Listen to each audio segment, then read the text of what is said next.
Dad as a kid and that.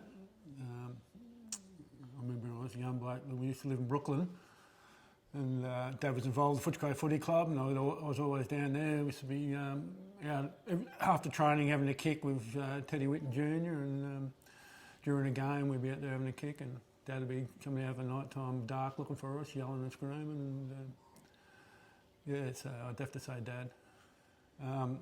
Tommy Hafey was just like a second dad to me, and just love him dearly, and just learned so much about life, not just football, just life in general off Tommy. So yeah, I just appreciate what you've got, you know. Don't take things for granted. He was always upbeat. Like, he'd come into a room, he was one of those guys that just pump you up. You know, just the way he talked and that. And even just before training, he might be feeling a bit flat or something like that, and he'd just come in and be laughing and carrying on and, come on boys, let's go, and all the rest of it and that. And he's always hyping everyone up. He was just high on life. Yeah, good. I went to Brooklyn State School before we moved up to the bush. And Dad bought a farm. I think we were about 9. We moved to Boundary Bend. I can't remember what year it was, early 70s, I suppose.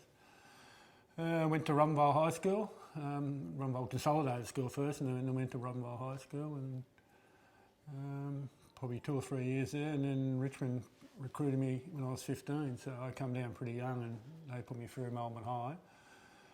I did matric at Melbourne High, and just the guy I was living with, Roy Watkins, they had a hardware in South Yarra, and they also had building and plumbing, so I don't know because Dad was a plumber or not, but I just had the feel for it. And Christmas time after, between school and football, I'd go there and do some plumbing and that, and went from there. Next thing you know, I was an apprentice plumber.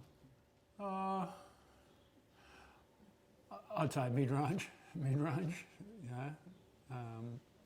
I always wanted to be a vet, to be quite honest, and I think I could have been a vet if I had put my mind to it and that, but with football and that took, just virtually took over my whole life at a young age and that. But I don't regret being a plumber. Plumbing's been good to us and the family. So, but I think in another life I'd like to be a vet because I love animals, as you know. Yeah, look, it was completely different. It was about 2 miles off the Murray Valley Highway to our house, which is on the river and that. And sometimes we had to walk up to catch the bus or walk home to get the bus. But the weekends and that was just fantastic. I could go out shooting or whatever I wanted to do. And I was driving a car at 9 years of age or something, and tractors with Dad. And I think being on a country, on a farm like that, it just makes you grow up a fair bit quicker. So, but even after school, like we put a speedboat in, we skied at dark nearly every night and that, because there's only about 2 minutes and you had the boat in, or half the time we left the boat in over the summer, and we'd ski for miles and miles and miles, and just a fantastic lifestyle.